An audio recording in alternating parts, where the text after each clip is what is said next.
So beginning of this year, I got some Danner bull runs in the Chelsea configuration, and so far I really like these.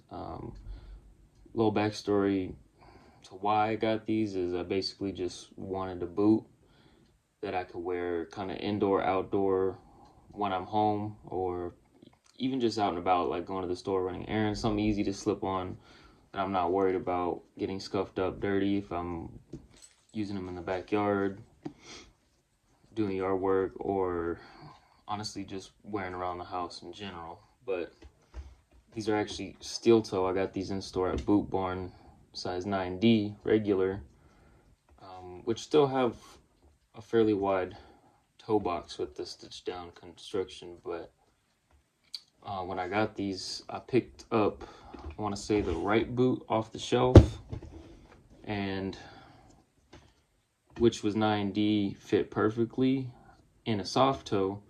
But then when I got the left boot handed to me from the staff member, they gave me a 9M, which is like runs thinner, I guess. So when I got home, because I didn't try on the left boot in store, I made the mistake of waiting until I got home. The left boot was way too tight. And I went back in store and they exchanged it with no problem. However, it seemed like they only had a matching pair in my size and steel toe. So they gave me the steel toe for like $10 less, whatever the soft toe prices, because I'd already paid. So that was nice at least. Otherwise, I didn't really need the steel toe, but it's nice to have because I have been using them outside.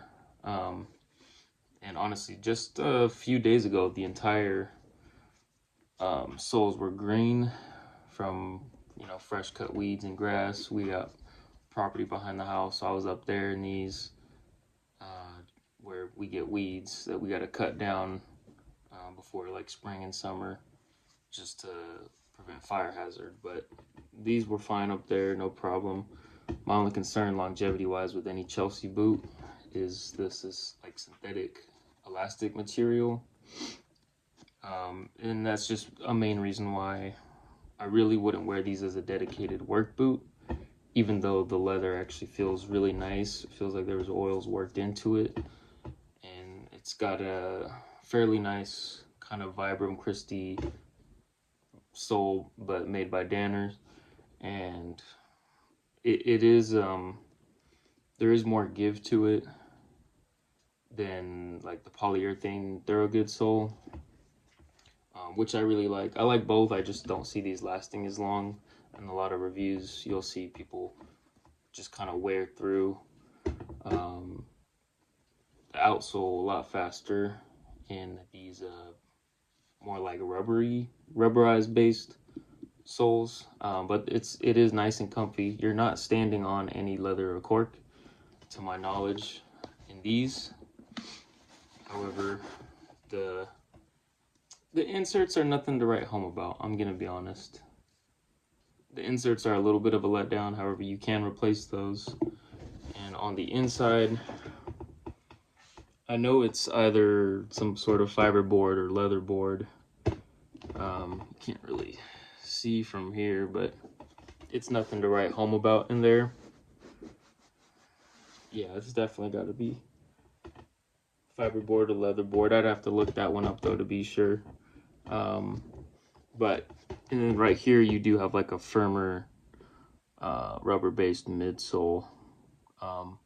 And that would be really just an issue for like longevity and resolability. I don't know anything about that with these off the top of my head. I have seen videos of these being hand sewn, which if they really are hand sewn in factory that, or in shop, however they're made, that would be really cool. But now on the tag here inside the tongue, it does say made in USA with imported components. So that's probably just like globally sourced components.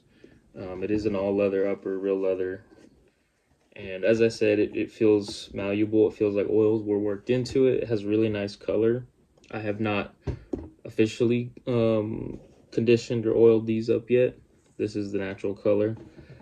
And it already kind of has like that post oiled up saturation to it, which is kind of nice. And the main reason I got these over other brands was because of the upper Them being made in USA, and honestly, the price wasn't too bad, $230 for a boot that feels kind of this nice in hand, and was really not an issue breaking in.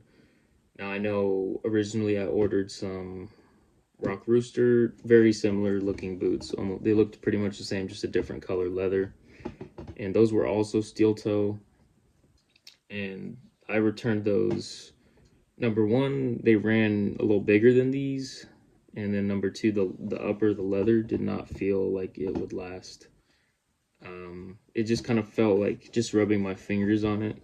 It didn't feel like it would just be able to handle like just scratches and scuffs and even just general wear, not even like harsh labor.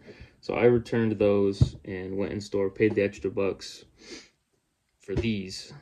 Um, $230 for a work boot is kind of on the cheaperish side. However, these being Chelsea, I don't, like I've kind of been saying, I don't really fully see them as a dedicated work boot. Depending on what you're doing, if you're in the shop or in the garage, or just on your feet, squatting, bending, using tools, just kind of basic stuff, I don't see an issue with these. These are really comfy, convenient, work-based boot. It'd be more so situations where you're in harsh brush a lot, lots of dirt, water, snow, like things like that. Obviously I wouldn't, which out here in the Inland Empire, you know, there's been times where, one day I'm with the same pair of boots, I'm working in snow, another day I'm working in the desert, like working in rain, working in dry heat. Within the 1 to 2 hour radius, like we get all kinds of weather throughout the year, just kind of scattered through the Inland Empire, depending on where you're working and how far your kind of jurisdiction or territory is. But with these, I wouldn't use these as like field work, but like I said, for around the house, basic labor, I don't see an issue. The elastic is a little wider here than I wish it was. Not saying that, like, functionality wise, I'm sure that's perfectly fine. I wish that there was just a little bit less going on in this section, which I'm sure for design reasons and comfortability, it's the way it is for a reason. Part of it's aesthetics, part of it's honestly just it's pretty low, and it's a lot of synthetic right here on the sides of your feet. Just more material to wear over time. There is synthetic lining though inside of here, so it's not like super thick padding. It really just feels like maybe a very thin layer of padding, especially on the heel. But there is a counter cover on these. Now I can't see in there right now. You can actually kind of see it. I couldn't guarantee if that's what material it is. It doesn't feel like leather. It kind of feels like a firm yet cheaper counter cover. Doesn't feel like anything to write home about, but I'm glad it's there. And then inside here in the vamp, it's fully synthetically lined, as I feel around the inside of the boot. So, I mean, at this price point, that's kind of expected. I don't expect 2.5, 3 millimeter thick leather in a $230 Chelsea boot. That's kind of seems like it's made for comfortability, convenience, and labor to a degree, as long as you're not going crazy and working in storms and whatnot. Really cool boot.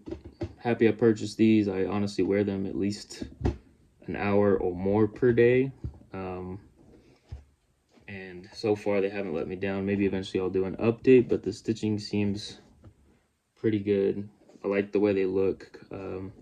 There's a lot of other cheaper options out there, but I was willing to spend the extra $1 on a pair of kind of casual work Chelsea boots, and as opposed to, like, I think there's some Ariats too that I was looking at, and just various brands. I think like Bluntstone and Red Wings have their kind of casual work Chelsea boots. It's perfect, genius marketing to people who like boots and working outside, or working with tools in the garage or whatnot, but that also want something that's just so conveniently easy to slip on.